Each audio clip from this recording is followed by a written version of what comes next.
Di tahun 2045, satu abad kemerdekaan Indonesia akan menjadi tahun emas untuk Indonesia.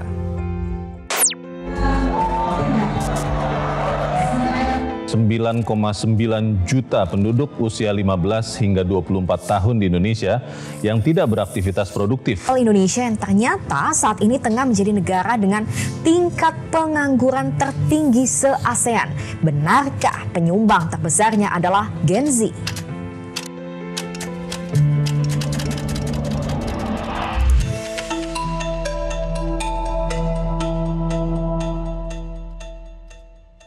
Indonesia katanya menuju Indonesia Emas tahun 2045. Tapi gue gak yakin, karena kemungkinan pemerintah kecolongan dan ini cukup berbahaya. Seringkali gue mendengar SDM rendah. Terbesit di pikiran gue, kayaknya gue mesti ngecek deh, produktivitas negara kita ini kayak gimana. Karena gue sebagai pengusaha ngerasain, makin hari produktivitas itu makin hancur berantakan. Tapi ngomong-ngomong apa sih produktivitas? Gampangnya gini. Produktivitas itu adalah output kinerja yang kita bandingkan dengan satuan waktu. Jadi misalnya dikasih waktu 8 jam sehari, berapa sih output kinerja hasil kerja yang dihasilkan? Baik itu dari kalangan Gen Z atau mungkin baby boomers yang saat ini sedang bekerja. Ada masalah di sini dan gue akan bongkar datanya. Semoga pemerintah bisa melihat dan membuat strategi untuk menyelamatkan Indonesia.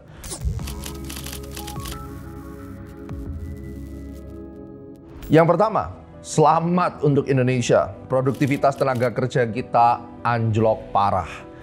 Kalau gue lihat dari tahun 2015, grafiknya turun terus, paling hancur kemarin waktu COVID jelas karena orang tidak bekerja. Tapi di akhir tahun 2023, rasio daripada productivity Indonesia labor itu adalah 1,626 dan terus menurun. Tentunya ini akan dirasakan oleh UMKM maupun daripada industri, bagaimana sulitnya mereka mengatur tenaga kerja, staf mereka yang makin hari kemungkinan output daripada productivity-nya makin rendah. Peringkat produktivitas Indonesia saat ini itu kurang lebih sama dengan Korea Selatan tahun 1996. Jadi kalau kita lihat ini gapnya luar biasa jauh, 28 tahun gapnya bahwa Indonesia tertinggal jauh dari Korsel. Dan hal ini disampaikan oleh Kementerian Keuangan, di mana Kementerian Keuangan menyebutkan bahwa produktivitas Indonesia itu masih rendah di tahun 2024 dan productivity per jam kerja di Korea Selatan mencapai 1.200, sedangkan di Indonesia hanya 400. Jadi ini sebuah angka indeks. Dari sini kita tahu ada 3 kali kita ketinggalan secara angka. Jadi dari sini sebenarnya banyak banget pemerintah kecolongan. Karena gue ngeliat dari 10 tahun terakhir, memang di era pemerintahan presiden sebelumnya tidak terlihat adanya concern untuk fokus kepada meningkatkan sumber daya manusia. Nah ini yang mungkin harus segera diamankan posisinya karena kalau tidak akan makin hancur. Indonesia SDM rendah. Kenapa demikian? IQ.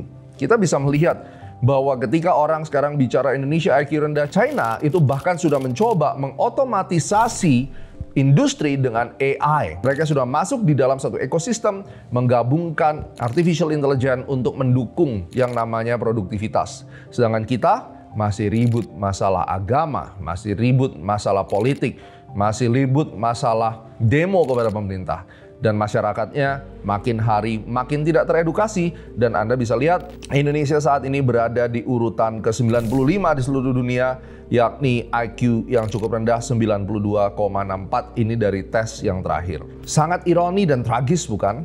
Dan masalahnya banyak orang yang tidak tahu, tidak peduli dan tidak menyadari kalau dirinya tergolong dalam SDM yang rendah. Dan pada akhirnya mereka cuma menyalahkan orang lain, menyalahkan nasib, dan bahkan berkata-kata tidak apa-apa tergolong dalam SDM rendah, tidak apa-apa produktivitas rendah, yang penting saya taat beragama dan masuk surga. Ini yang menjadi masalah besar di negara kita, yang nampaknya agama dijadikan excuse untuk menutupi kebobrokan tersebut. Nah, apa penyebab utamanya? Ada 4 hal yang menurut gua kita tuh nggak produktif.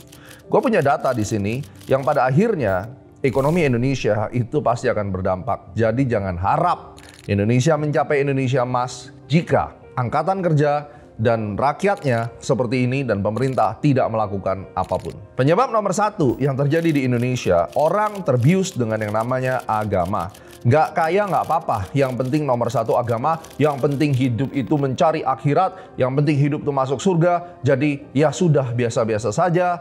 Nanti kalau hidupnya susah tinggal bilang pemerintah zolim, pemerintah itu nanti akan bertemu dengan malaikat pencabut nyawa yang cepat, kemudian akan dihakimi masuk neraka karena zolim kepada rakyatnya. Padahal dirinya sendiri yang tidak beres. Yang akhirnya mereka menghalalkan malas dengan tameng agama. Ya, ini penting. Mencari excuse, menghalalkan malas dengan tameng agama.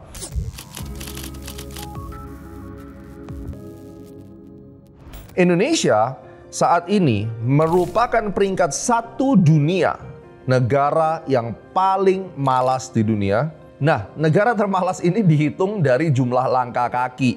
Terlihat di sini hanya 3.513 langkah per hari, artinya malas gerak, enakan mager, nongkrong, ngudut, ya kan? Mungkin juga karena infrastrukturnya nggak bagus gitu, nggak cocok buat jalan kayak di Singapura gitu misalnya.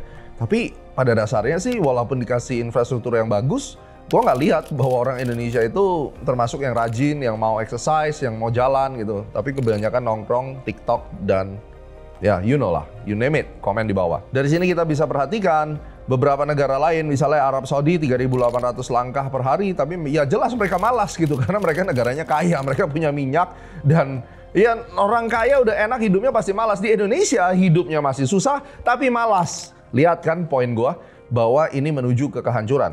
Lu kalau kaya malas nggak apa-apa, tapi yang terjadi di sini udah miskin, malas dan IQ-nya rendah.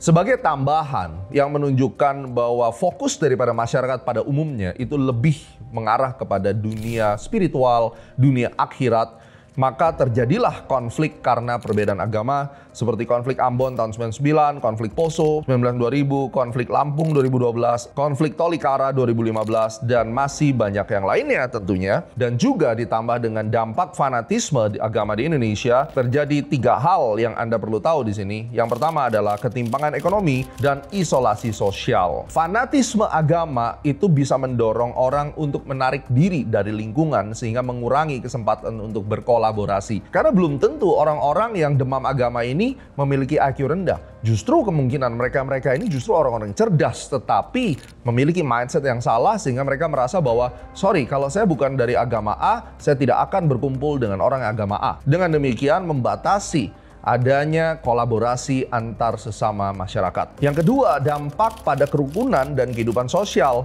Banyak yang berantem gara-gara fanatisme agama, dan khususnya ketika agama itu ditunggangi oleh politik, di mana kita tahu 10 tahun kita sempat mengalami politik yang di-blend dengan agama dan itu menghancurkan masyarakat Indonesia. Tidak menutup fakta bahwa intoleransi dan kekerasan, persekusi itu masih banyak sekali terjadi di kalangan menengah ke bawah yang menyebabkan masyarakat akhirnya tidak berkembang dengan baik. Nah, yang gue omongin tadi itu juga bukan opini gue, tetapi gue ambil daripada jurnal yang sudah dipublikasi, kalian bisa lihat seperti di layar ini.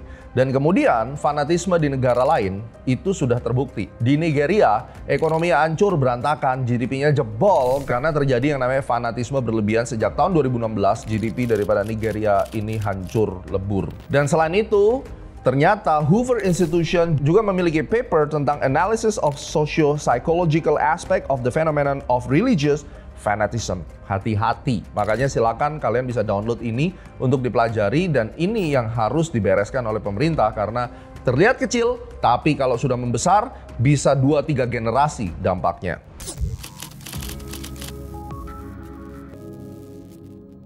Penyebab yang kedua ini seperti yang sempat disampaikan Pak Ahok. Waktu itu beliau cerita tentang Indonesia ini bonus demografi. Akan banyak banget angkatan Gen Z yang akan berpartisipasi dan memenuhi angkatan kerja Indonesia. Tetapi jelas di sini terjadi masalah yang cukup besar antara culture kerja daripada Gen Z dengan dunia standar profesional di dalam pekerjaan. Di mana akhirnya Gen Z ini kebanyakan lebih suka pindah-pindah tempat kerja dan mereka mencari tempat kerja yang bisa nyocokin dengan kebutuhan mereka, which is itu sangat-sangat aneh gitu ya.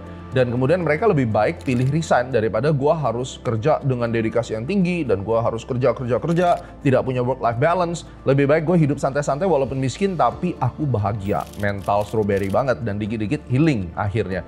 Nah, ini terjadi di era yang sekarang ini.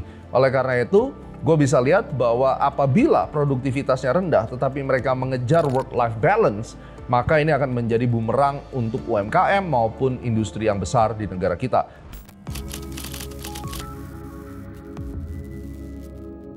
Nah, temuan gue yang ketiga ini penting banget. Budaya scrolling di sosial media. Kebanyakan main TikTok.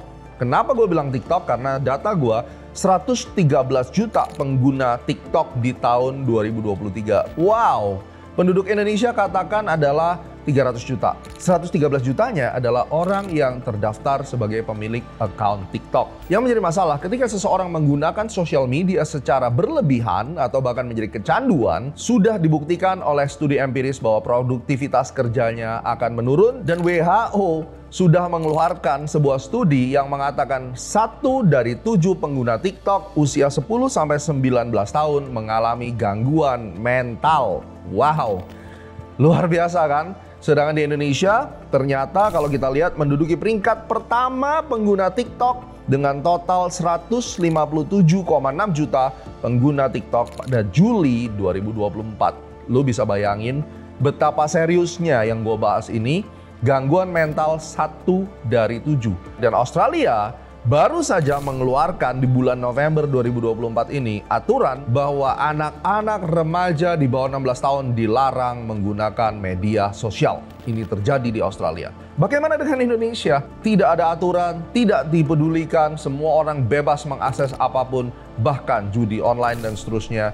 Yang mana sekarang pemerintah sudah dengan tegas menindak judi online, tetapi apakah pemerintah memiliki fokus untuk Kementerian Digital dan Kreatif memfokuskan kinerja mereka pada perlindungan remaja dan Gen Z terhadap pengaruh buruk sosial media?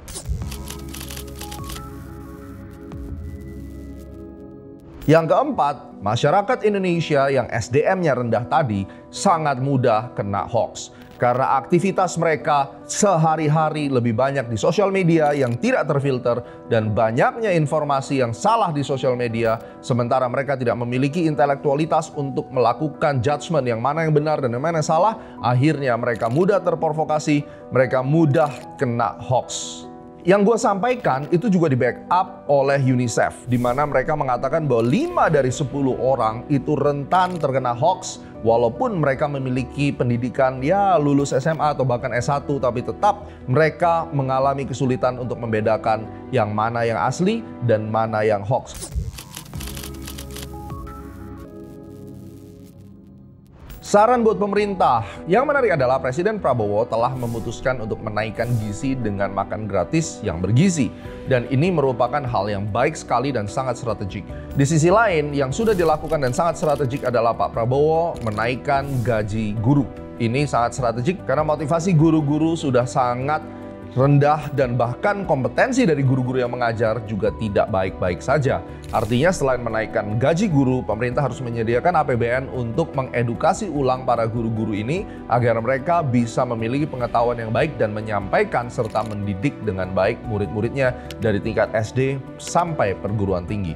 Yang belum dilakukan oleh pemerintah adalah membuat sinkronisasi hukum yang ada di Indonesia dan juga menindak tegas mafia-mafia pendidikan dan proses pendidikan yang terkesan sangat mudah untuk meluluskan peserta didik di dunia pendidikan akademisi ataupun dunia vocational study seperti contohnya sekolah pilot, sekolah pelayaran, tes-tes kecil. Budaya pendidikan berbasis kompetensi dengan keseriusan di dalam melakukan uji kompetensi ini wajib diselesaikan dengan baik. Seperti contoh, di dalam kita membuat SIM, kami mengapresiasi Polri sudah mulai menggalakkan yang namanya ada ujian yang resmi, ada tes tertulis, dan seterusnya. Karena ini akan meningkatkan sebuah kedisiplinan masyarakat dan mereka akan berjuang untuk mendapatkan lisensi ataupun sertifikasi. Seperti layaknya di negara-negara lain, seperti Singapura dan Malaysia, harus benar-benar belajar untuk mereka bisa mendapatkan surat izin mengemudi. Saran berikutnya untuk pemerintah harus menyiapkan APBN untuk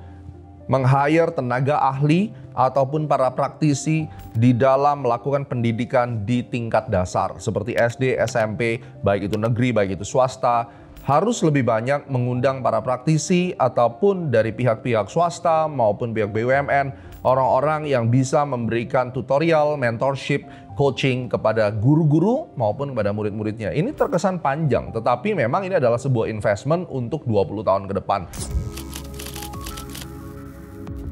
Saran buat masyarakat. Capek banget sih kalau ngomong saran buat masyarakat.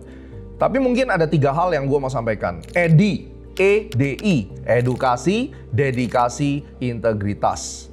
3 hal ini harus Anda pelajari supaya bisa menaikkan produktivitas pada akhirnya. Edukasi, pastikan Anda tuh punya willingness untuk belajar dan setidaknya tuh cari tahu tentang apa yang ada di sekeliling kita. Sebagai contoh, papa saya dulu mengajarkan, kita harus selalu mencari tahu mengapa hal ini bisa terjadi. Dan waktu saya mengajarkan pada anak-anak saya, tiap hari ketika kamu bangun pagi, pastikan kamu tidur dengan at least 2 pengetahuan baru. Bagaimana cari pengetahuan? Jarak 5 meter dari sudut pandang Anda, pasti ada yang kamu belum tahu. Pilihlah salah satu dan cari tahu lebih lengkap. Gunakan sosial media untuk edukasi dan baik, bukan untuk bikin konten joget-joget.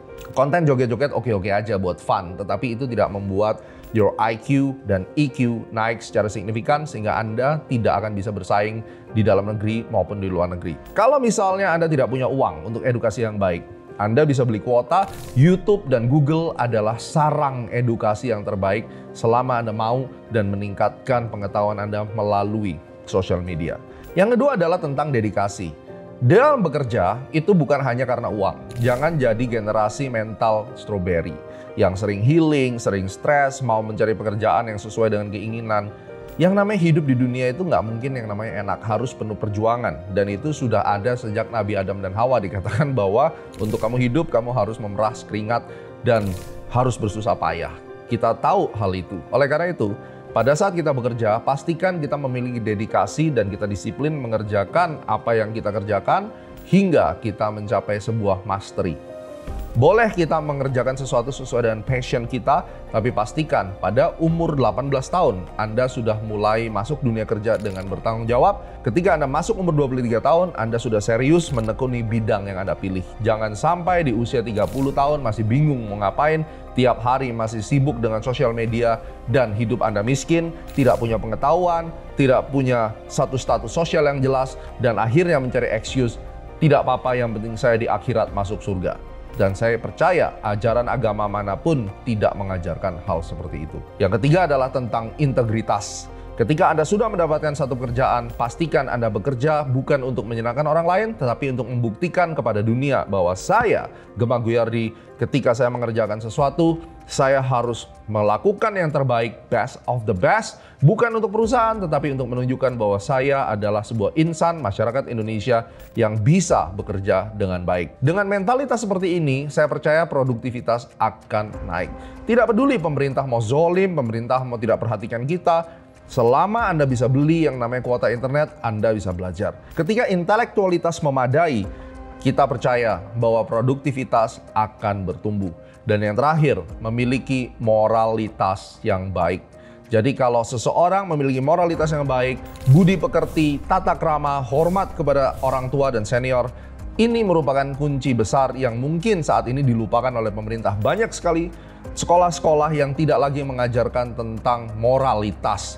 Di zaman saya SD, zaman saya SMP, saya masih belajar yang namanya budi pekerti dan bagaimana bertata krama dengan orang yang lebih tua. Dan ini terlihat sekali banyak kelakuan orang-orang di jalan raya sana sangat-sangat tidak menunjukkan bahwa mereka mengerti yang namanya sopan santun, tata krama, budi pekerti. Padahal hal ini merupakan ciri khas daripada bangsa Indonesia, dikenal oleh bangsa luar bahwa Indonesia memiliki budaya yang sangat baik, tata krama, sopan santun, tetapi kita bisa melihat di hari-hari sekarang semuanya sudah sirna. Oleh karena itu, ini merupakan pesan yang cukup tajam untuk pemerintah dan masyarakat. Kalau Anda ingin hidup generasi penerus Anda lebih baik, anak cucu Anda lebih baik, maka pertimbangkan untuk menjalankan apa yang saya sampaikan. Hidup kita bukan untuk kita, tetapi kita hidup untuk generasi selanjutnya.